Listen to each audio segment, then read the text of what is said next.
Phishing is the dream AI use case. My family actually thought that I broke the family computer. I tried to convince them that I was making them more safe and secure because Windows has viruses and we had gotten viruses in the past. If you were looking to start a cybersecurity company, I would recommend to look at starting a cybersecurity AI company.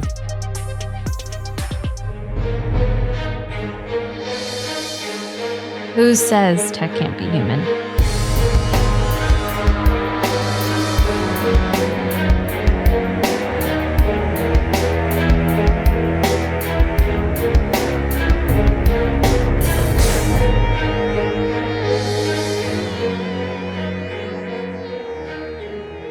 What's going on, Hacker Valley fam? Welcome back to the show. Today's episode is very special. Today, we're going to be talking about artificial intelligence. Right now, AI is the most trendy topic in the world right now, and it's for good reason. It's going to change the world, whether you like it or not, and really, it already has. I'm excited to talk about how AI is the tool and not the toolbox. AI is a tool that everyone should be at least investigating, but it's not here to do everything for you. It's not going to take away all of the jobs and technology, no matter what we read or hear about on the internet. I want to start off with a bit of a story. I'm going to tell you a bit about my upbringing in cybersecurity. Before I got started professionally, I was a wee teen and I wanted to be the best hacker in the world. I wanted to be the first to break into systems and then help companies and governments and tell them how I did it so I could be a superhero and save the day, but also so I could be super rich and famous. When I got started on this journey, I remember the struggle. There was a lot of struggle in technology and cybersecurity around 15 years ago. Things were complicated. I remember when I would try to compile Linux and FreeBSD, and it took forever. It was very hard. If you were able to get Linux or FreeBSD compiled and installed on your PC, it felt like a personal achievement. And let me tell you something funny. I installed Linux on my family PC. Y'all, my whole family got mad at me. The user interface and user experience was just so bad at that time. My family actually thought that I broke the family computer. I tried to convince them that I was making them more safe and secure because Windows has viruses and we had gotten viruses in the past, but they didn't want anything to do with Linux. They told me, bring on the viruses, we'll just buy an antivirus, so just take Linux off of our family computer. That was my first taste in feeling the friction and complexity with cybersecurity. As time went on, I started to see that friction might be my reality and I might have to work hard for everything manually. Fast forward to starting my professional career in cybersecurity, I had about 2 years of experience when I stumbled across something amazing. It was Python programming. I learned how to do data manipulation and web requests without being in front of my computer. And let me tell you, my life was changed for the better.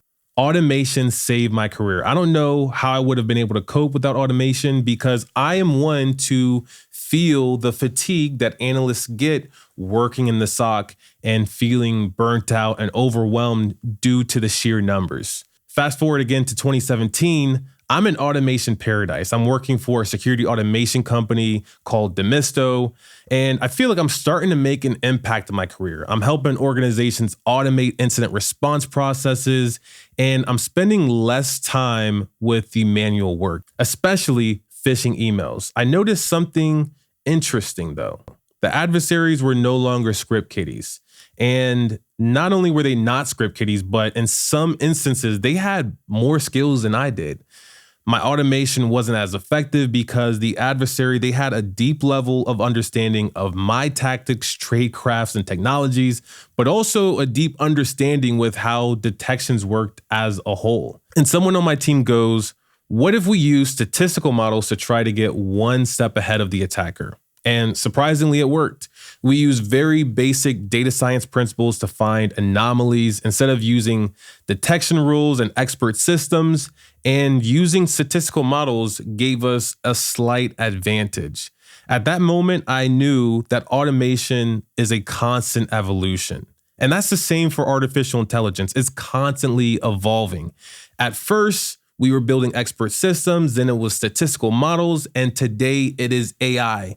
The evolution happened. We have to up our game, period.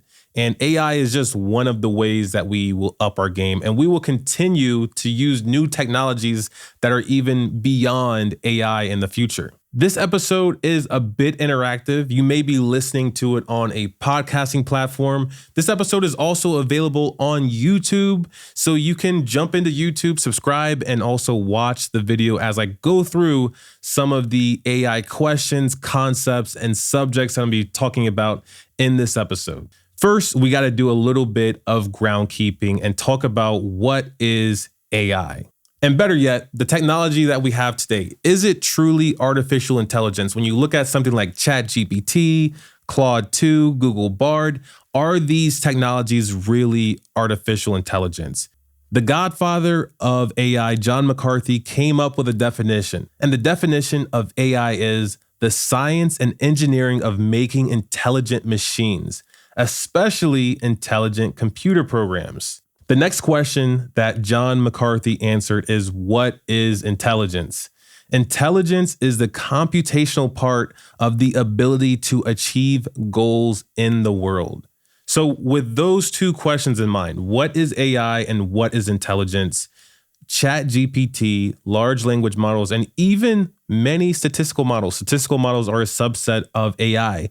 These are artificial intelligence systems. Artificial intelligence systems achieve a goal, and they do this in the form of a computer program. So if you ever are on edge or thinking, is this really AI? Can we compare AI to human intelligence? No, we cannot. But the applications that we have today are AI in the sense that John McCarthy thought of back in the 80s.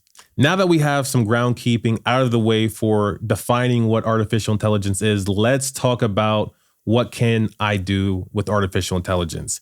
If you work in cybersecurity, there are many use cases. Some use cases have been around for years, and some are starting to pop up more and more. The first use case is anomaly detection. Anomaly detection is pretty vast, but when you think about anomalies, there's patterns in information, whether it's in the form of alerts, incidents, or just logs that you collect. Anomaly detection is finding those needles in the haystacks that do not belong there. If I were to be typing out a sentence and I had a typo, that's an anomaly. Same for if you were doing some type of security analysis. You're looking at logs, you're looking at alerts, and you find something that stands out that is not normal, that's also malicious or suspicious. That is anomaly detection. We see this day in and day out with phishing. Phishing is the dream AI use case because we have large language models today, and phishing is built around language. It's there to trick us. But not only do we get phishing, but we also get spam emails, we get normal emails, and there's even promotional or marketing emails. And AI is great for helping us with finding the malicious emails, but also with finding the things that we just don't want in our inbox. I have an example in front of me. It says, congratulations, you've been chosen to get an exclusive reward. Your name came up for a brand new Milwaukee M18 combo. This is my big day because I rarely win prizes, and this email did land in my inbox before I marked it as spam. The danger of anything getting into your inbox that doesn't belong there is that you might click it. This is no secret for cybersecurity practitioners. There's a few ways that we find anomalies or that we find and classify phishing emails. The first way is through looking at the headers. A lot of the times when you're looking at headers, that's enough to determine if this email is anomalous, if it should not be there. What I'm going to do next is I'm going to take all of the headers from this email that says that I won a prize, and I'm going to take the headers and I'm going to paste them directly into ChatGPT. And I'm going to say, hey, ChatGPT, please classify this email based on the email headers. And I'm going to give it 3 classifications. I'm going to give the classifications and mark them as clean, spam, and phishing. And then I'm going to paste in the headers. ChatGPT is now responding that this is a phishing email. It's not marking it as spam. It's not marking it as normal. It's marking it as phishing. This is important because phishing has an intention. Phishing attempts are trying to gain access to a system or a user or an identity. And spam is more of a monetary tactic, ways to get clicks or ad revenue. This is spam. But this email was marked as phishing, and ChatGPT is giving me the context as to why it thinks it's phishing. Considering the combination of a suspicious sender address, a claim of winning a prize, and no personalization to the recipient makes this email appear to be a phishing attempt that is trying to deceive the recipient into revealing personal information or taking some malicious action. This is great. I really appreciate ChatGPT. You've done a bang up job and it can do a lot more. I've passed in Python scripts. I've even passed in Terraform configuration as well, and it always does a great job at finding anomalies, vulnerabilities, and misconfigurations. In addition to ChatGPT, there's many other AI tools and large language models out there that are at your disposal. I'm going to share 2 tools next. These 2 tools are Descript and Claude 2. If you are a cybersecurity creator, I would highly recommend checking out Descript. What you can do with Descript is you can take an audio or video file and transcribe it into text. Now, usually with audio or video, there's someone that listens to the audio or video file and types out the transcript. This is painful, it's tedious, it takes a lot of time, and it's pretty expensive. It could cost you $1 a minute. And if you have something that is 100 minutes, that's going to be $100. And that's just for one video. Well, what you can do with Descript is you can take an audio or video file, drag it in and drop it, and you can transcribe it into English and also other languages. It doesn't just stop there though. You can tell Descript how many speakers are in a given transcript and audio file. So what I've done is I've taken a previous live stream that I've had called Mastering the Art of Storytelling in Cybersecurity. If you're interested in this live stream, don't worry. I'm going to drop it into the show notes and description wherever you're listening or watching so you can check that out. But I'm going to take this file and I'm going to drop it into Descript and I'm going to allow it to transcribe the entire file. Then what I'm going to do is I'm going to tell it the speakers that were in this file. Really, for this file, it's just me and my brother, Chris Cochran. And it does a great job at transcribing it. Now, with AI tools, you got to remember that there are errors that can happen. With any transcription tool that's using AI, I usually see errors, especially when it comes to acronyms. If you're using acronyms like IPv6, CHASM, GRC, AI tools may be hit or miss with getting the transcription just right. Now, what I could do is use something outside of ChatGPT and mix things up and summarize this live stream. This is what I do with a lot of the content that I watch that I just don't have the time to spend and dedicate to. If something is more than an hour, I'm either going to listen to it on a walk or I'm not going to listen to it at all. So summarization is extremely important. Well, I can use this tool called Claude 2. That's CLAUDE 2. It's by a company called Anthropic, and it's completely free. The really awesome thing about Claude 2 is the character limit.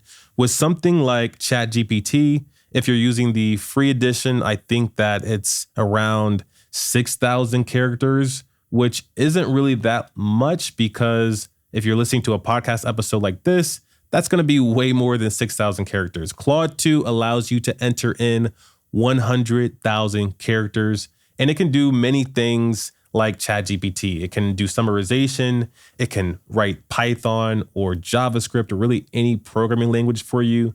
But it's also can be your creative assistant. So what I'm going to do is I'm going to go to Claude 2. I'm going to paste in the transcript that I got from Descript. And I'm going to ask it to summarize this podcast transcript and provide bullet points on the subject matter. I work best with instruction manuals. Please summarize this podcast episode as if it were an instruction manual. I'm not sure about you, but that's how I like to work. Give me instructions so I can follow them. So what Claude 2 is now doing is giving me bullet points. The first bullet point says, storytelling is an important skill for cybersecurity professionals to master. Good storytelling skills helps convey complex technical information and get buy-in for security initiatives. This is something that I did say on the live stream, so this is perfect.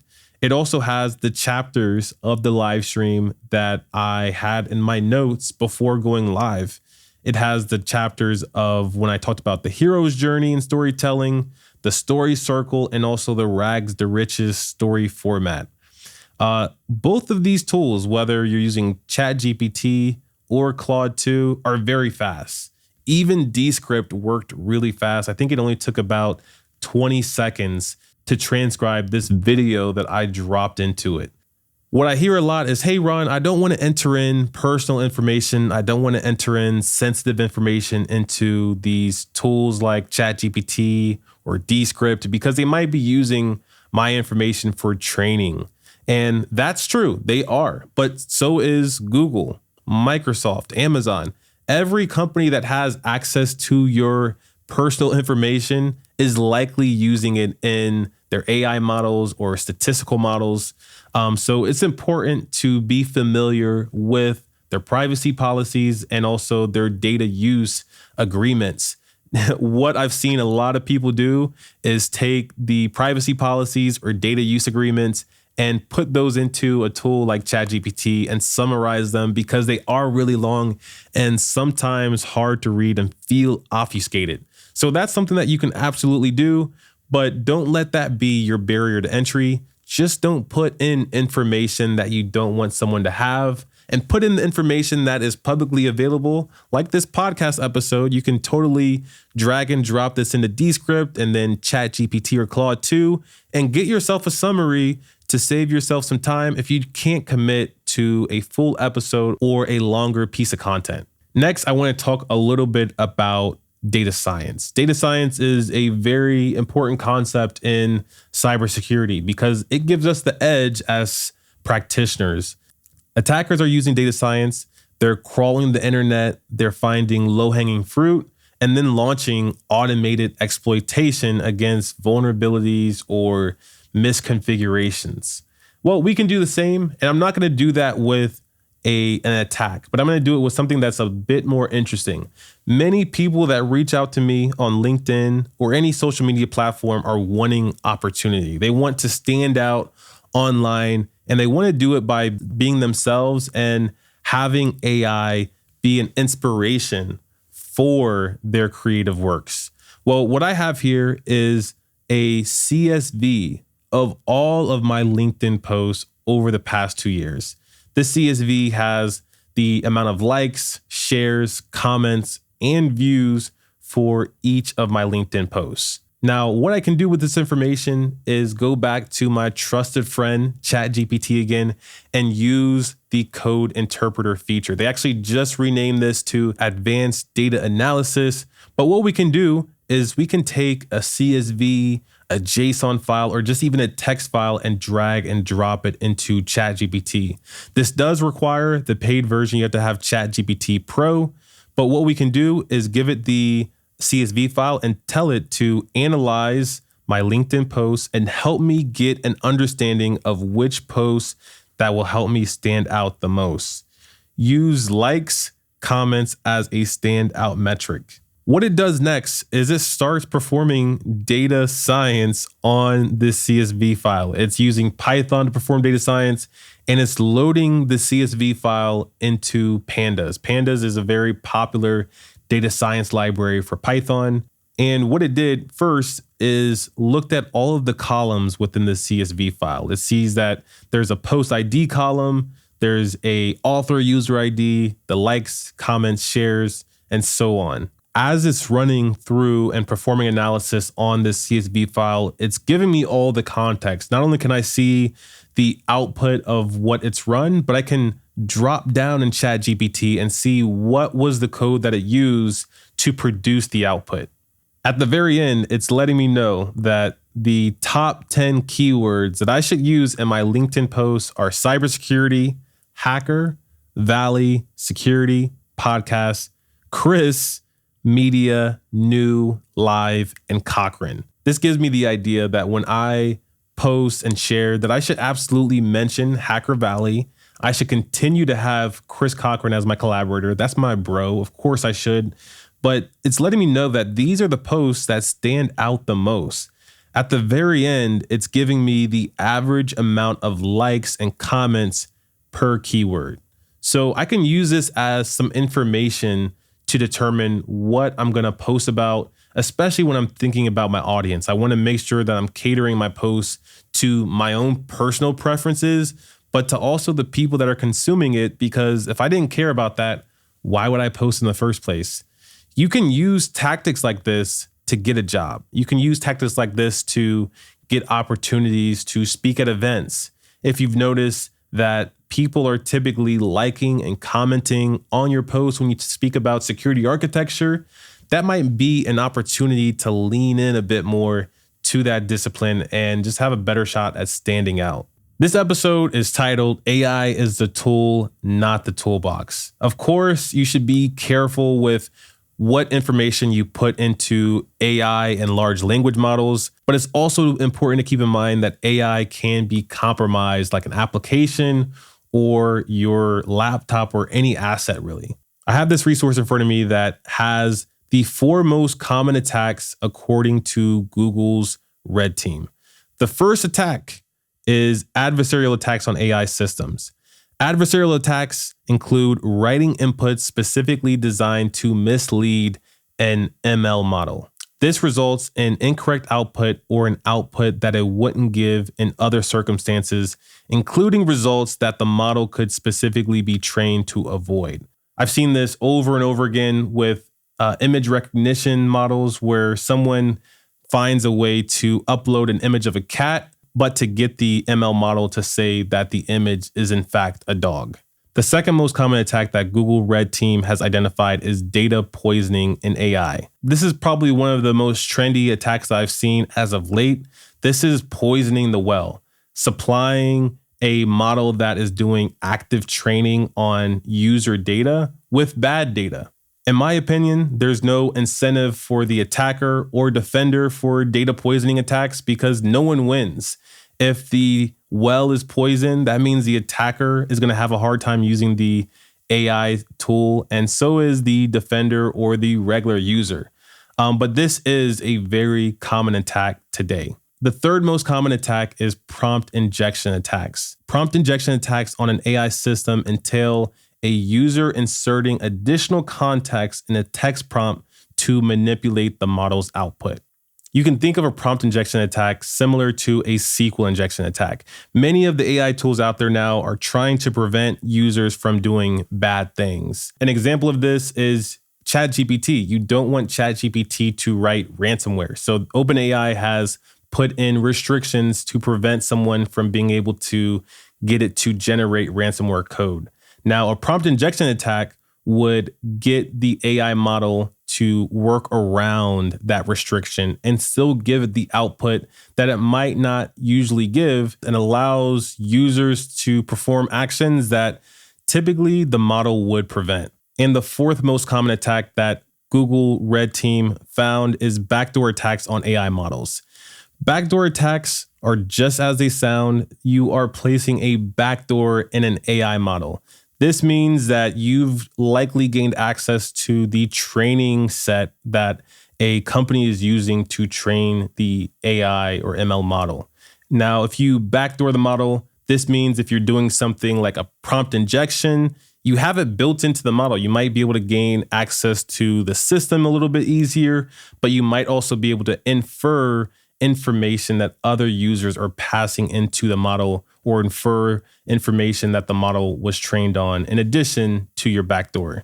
Now, this could be pretty devastating. I think that this is an attack that we'll see more and more of because this is probably the most beneficial attack for an attacker because it's persistent. In this episode, we've covered a lot of ground. There's one more thing that I wanted to go over, and that is the opportunity that exists for anyone that wants to start an AI or ML security company. I have a resource pulled up from Night Dragon, and there's a few things that really stood out to me as an enthusiast, as a researcher, and as someone that is an entrepreneur. It says that new vendors continue to emerge and meet the demand for ML model security as AI applications continue to skyrocket, highlighting a new era in cybersecurity and machine learning.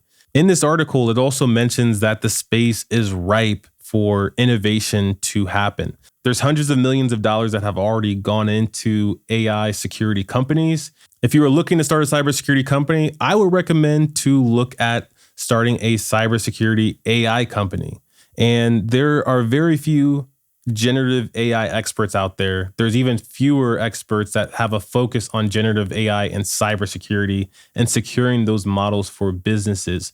Many businesses are trying to build their business around AI models so they can give their users and customers information even faster. So this is a very, very ripe opportunity that I'm excited by and that I know that we'll see more of. I wanted to give a quick shout out to a few companies that are doing some amazing work in the space of cybersecurity and AI. The first one is Sysdig. Sysdig, they've launched their new AI called Sage. Sysdig Sage gives teams and organizations an AI assistant for securing their cloud environments and workloads. It's really impressive because it feels like a ChatGPT-like interface where it's very simple. You can type in a text prompt, but as it gives you the output, you can take actions by clicking buttons or inputting more text into the prompt and allowing your team to be a little bit faster and a little bit more secure. The second company that I want to give a lot of love to is Protect AI. They've launched their ML SecOps community, which is completely free to join. I'm going to drop the link into the show notes for you to check out. But they've launched this community where they're always dropping resources, answering questions, and helping the world get a little bit better at understanding how to secure ML and AI models. The last company I want to give a shout out to is Hidden Layer. I spent a lot of time over the past few months speaking to their team, learning about how they do things. They just won Innovation Sandbox. I'm going to drop a link to the Innovation Sandbox presentation that they gave so you can check them out and get familiar with them. It is an amazing time in cybersecurity. There's a lot of opportunity to focus on the craft from a manual perspective, but also to start incorporating tools like AI and large language models to get a little bit faster each step of the way.